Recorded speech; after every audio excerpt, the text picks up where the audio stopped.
So we've shaded the sphere and the cube. You should have tried shading the pyramid on your own, so let's start here to see how you did. Start by adding a light source.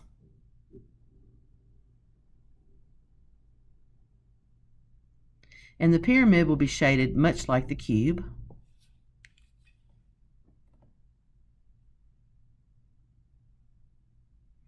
The farthest side away from the light source will be the darkest, and you're just going to shade it a solid dark shade. Make sure you use smooth shading. We should not be able to see any pencil marks when you're finished. And just fill in that side with one value.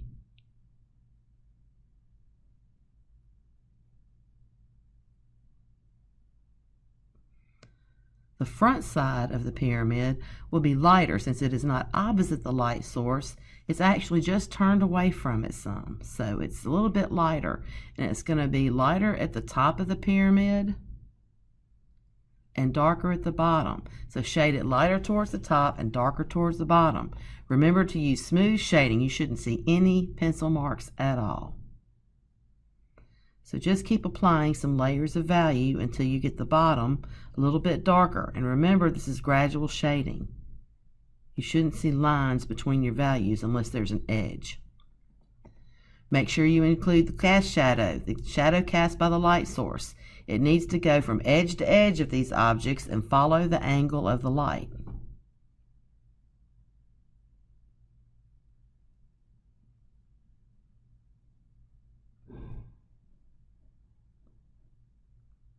The cast shadow should be darker up close to the object and then lighter as it comes out.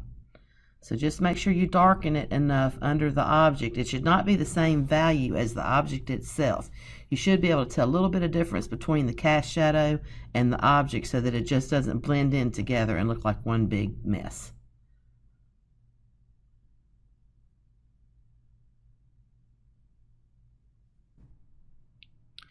So next we're going to do the cone.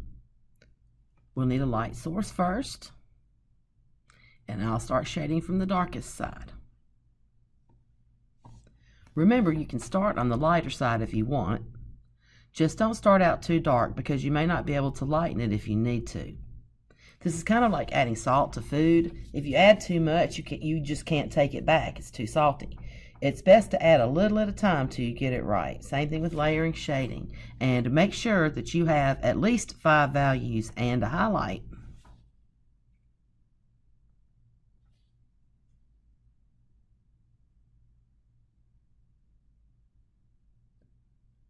So now we're going to start the ellipse. The ellipse is the opening on the cone, so we need to shade it like an opening or the inside of a cup.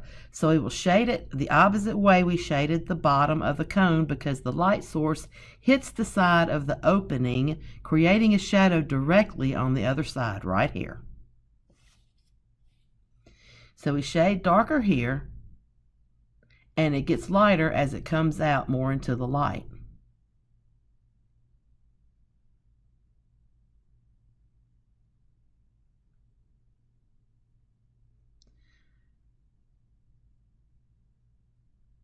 We'll also shade a little darker in the middle where it gets darker as we go deeper inside the cone. It'll stay lighter at the top where there's more light, but it'll get a little bit darker down here towards the middle, right here on the edge.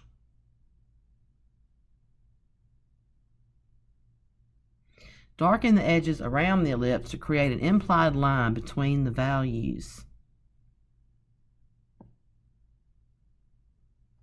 This will help you create more detail, I guess, more of a crisp image without doing an outline. You never want to outline your object. And remember the cast shadow. It's okay if you have to go off the page. Just make sure it's darkest, closest to the object.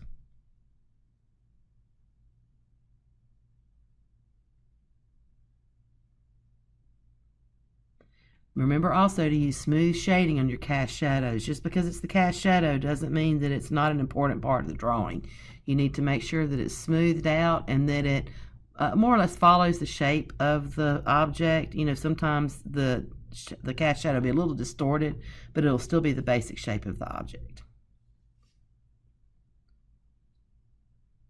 Now we're going to make a light source for the cylinder before we get started. And I have my page turned because it's easier for my hand to shade that way. You do what works best for you as long as you get the same results I do. Once again, I like starting with the darker values because I can always go back and darken them more if I need to. Lots of times the dark tone I start with actually becomes a mid-tone as I darken the core shadow.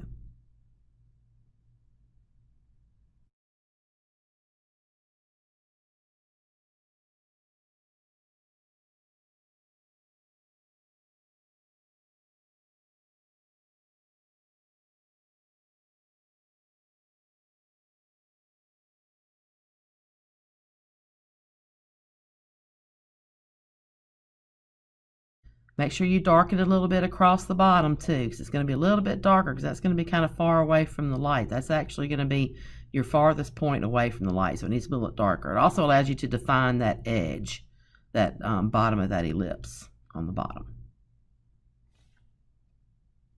For the ellipse on the cylinder, we're going to shade it like it's solid, so we're going to shade across, and it will be in the same direction as the rest of the cylinder. This is opposite of how you did the cone.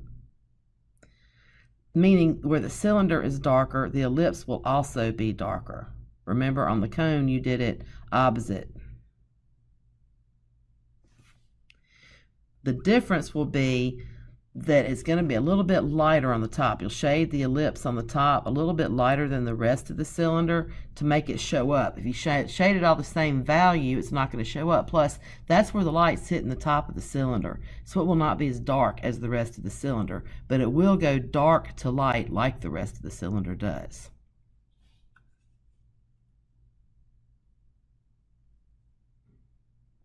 Don't forget the cast shadow. This one will probably drop off the page too. Remember, shade darker closer up to the object and a little lighter as you come out. And make sure you go all the way to the edge of the object so it looks like it's sitting right there on that table.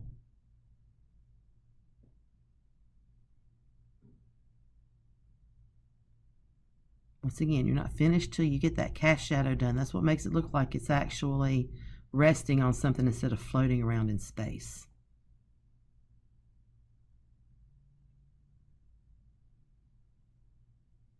Either way you turn the page, your shading should be correct. And when you're finished, clean up your work by putting a piece of paper between your hand and your work and erase all the smudges from top to bottom. I like to use a clean brush to erase all the little eraser pieces off my page, because if you use a brush, it'll just brush it off. If you use your hand, it's going to wipe and smudge your work. If you blow on it, a lot of times you're just going to get a bunch of spit on it. So let's try not to blow across our work. Always sign and date your work when you're done. And that's it. Thanks for watching.